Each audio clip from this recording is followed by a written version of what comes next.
Some of the main reasons we get stuck and we're unable to make the shift, make the change, and ultimately transform to achieve the outcomes that we want for ourselves. And now, whether that's building muscle mass and changing your physique, whether that's losing weight and being able to keep it off, whether that's being able to set the steps up to become financially free or just regain time back for yourself, even communicating with others, a lot of it has to do with our identity-preserving behaviors. And there's four key behaviors that we tend to go through, and the reason is we are trying to preserve the identity that we have. Now, go back and watch the video where I talked about the two main brain functions. That will kind of solidify some of these reasons, but I want to dive into these today because there are four main ones. You may identify yourself with one of them or all, so do stick around towards the end and catch all of these to make sure you understand, well, cool, what can I do about this? What are the action steps that I can take so I can start actually making positive, real, lasting change? And that's the key thing, lasting change. We don't want to just make a shift only to be able to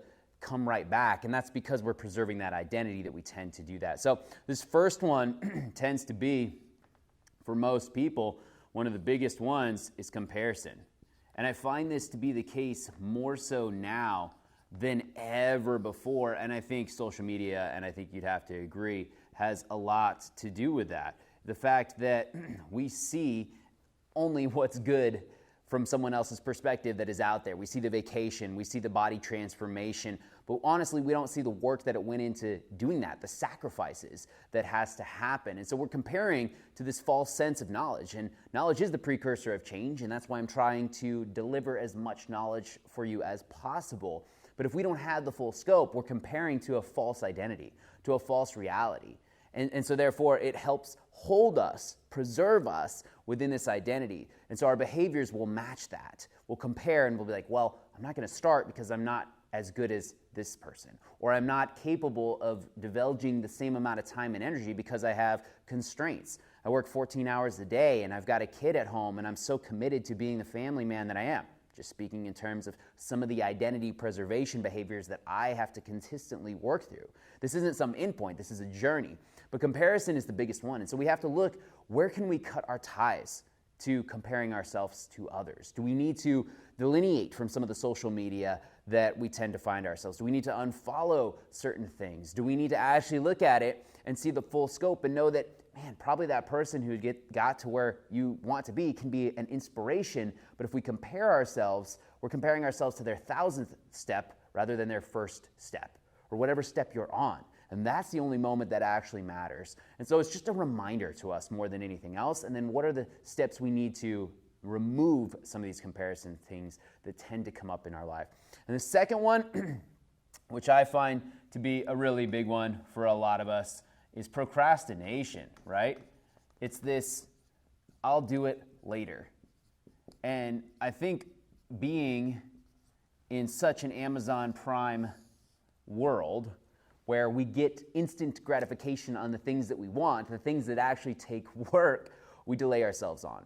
And a lot of that has to do with just the fact that we're scared. There is fear involved. And so that's why we're going to use this as a tactic, as an identity-preserving behavior. It's going to be part of our behavior because we have fear. Fear that we are going to go after what it is. We're going to try and lose weight only to regain it. We're going to, because maybe past behavior has proven that, right? We're going to start to work out and get injured. So we procrastinate on these different things out of fear. And the only way through is to meet that fear with love and say, great, that's a great narrative that you've been holding on to, that has been your past, but it doesn't have to be your reality. And so when we can actually look at it from that perspective, meet it with a little love, then we can take some solidified action steps based on where we're at. Great, well, what do I need to do differently so that I'm not going to use this procrastination behavior from the last time that I tried to lose weight and regained it back? What do I need to do differently? Maybe it is a different program. Maybe it is a little bit more strategic. Maybe it's not this all or nothing, which just got me all of nothing, right? And so we need to eliminate the procrastination with one simple step. And so often people say, I need to get motivated. I need to find motivation. It's not something you're going to find. Honestly, the only way to get motivated, to become motivated, is to take a little bit of action, and then that momentum is what makes you feel motivated. Notice the difference between to get motivated and to feel motivated. The feeling comes because the action, right? That's what preceded the change, was the fact that you took a little bit of action. And action is what's going to work, but only 100% of the time. So you just remember that.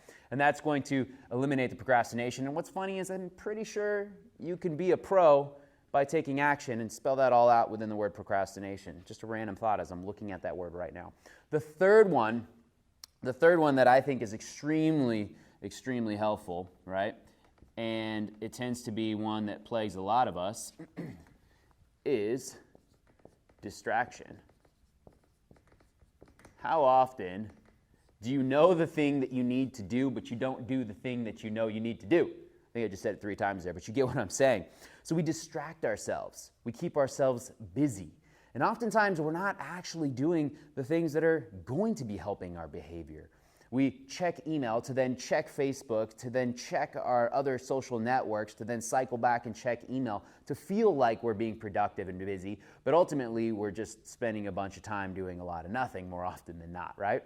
Maybe something productive happens in there, but man, we could probably batch a lot of that and alleviate a lot of issues. And so we find different ways to distract ourselves to feel busy because we're just trying to hide, and it's usually the feelings, right? It's an identity-preserving behavior that is masking, right? It's trying to mask a lot of the feelings that we have towards the thing that we want. And a lot of that stems from, again, fear. And so then we just end up procrastinating by distracting ourselves, because when we look and compare ourselves to others, we're getting a little nervous that I won't be able to do that. I'm not in their situation. So you know what? Let me distract myself again with something. And a lot of times that distraction becomes food, becomes drugs, becomes alcohol, becomes TV, social media, porn, going out, even just reading. I find myself just diving deeper into books and having to wake up and say, hey, reading is good. Knowledge is great. You love to read. This is amazing. But are you using this as a distraction technique to not actually get you to where you truly deserve to be? Not only where you want to be, but where you truly deserve to be. And it's just an identity-preserving behavior that you're demonstrating right now. Because you're relying on the fact that if we look at the feelings, again, distractions are usually related to feelings, you don't feel like you will ever be smart enough, have the right answers. And so I continue to learn, as if learning more will help make things better, instead of just taking the action step that I have now, like recording a video on what I do know that can share, that can make a difference in your life. A little bit of vulnerability here alleviates a lot of the feelings, and therefore I'm going to become less distracted as this goes. So I just wanted to share that with you, a little bit of honesty there. And then the last one, which definitely plagues a ton of people, but doesn't have to be you, my friend. It really doesn't, right? Is perfectionism. I'm running out of room and my writing isn't getting as pretty because I'm not worried about perfectionism with this. I'm trying to convey a message that helps you. And so what we often find is we will go ready, aim, aim, aim, aim, aim, and never fire. And so often, if we just go ready, fire, aim, more than likely, that action step is going to open up the door. And failure is a beautiful thing. So if we can just look at it and say, what do I need to learn from this? That's the only question that we have to ask ourselves in most situations. What am I trying to learn from this? What is the universe, God, Spirit, whatever it is you want to, believe or not believe, trying to teach me, open me up? What am I supposed to be experiencing from this for growth and expansion? And we look at the happiest lives, the best lives, the people that we want to emulate without true comparison, and we can look and we can say, why is that? And it's probably because they do create a life of growth and expansion. Constantly growing is something that we have to create. And the only way we can create that is to take action, knowing that we're going to mess up along the way. And so for so long, I wouldn't put out a post because I'm like, I don't write as well as I would like to. My grammar isn't as clean. And I look at things and go, there's probably a better way to write that. Maybe I need an editor. So then, of course, I distract myself with, let me get more knowledge. And then I procrastinate on actually doing anything like that because, you know what, I probably do need to check email. It's been a little while, but then I find myself on social media comparing myself. And so it's this identity-preserving behavior system that keeps us exactly that, preserved by the identity we have. And so really, I've said it multiple times, but it's the word action that matters the most. With all of these things, what is the one action step? The one that you need to take absolutely right now based on all of these things so that you can move forward. Move forward in one path. Maybe it's picking up the phone, giving me a call and saying, hey, Joseph, I want to do something different with fitness, with nutrition. I want to regain my health. Can you be that guide? Can you be that help? Maybe it's picking up the phone and calling another friend and saying, hey, you know what? This is where I've been struggling with. This is my feelings. that I've been dealing with, I just need you to listen right now. Just let me divulge this and give me some advice at the end. But there's one action step that you need to take based on all of this, and I challenge you.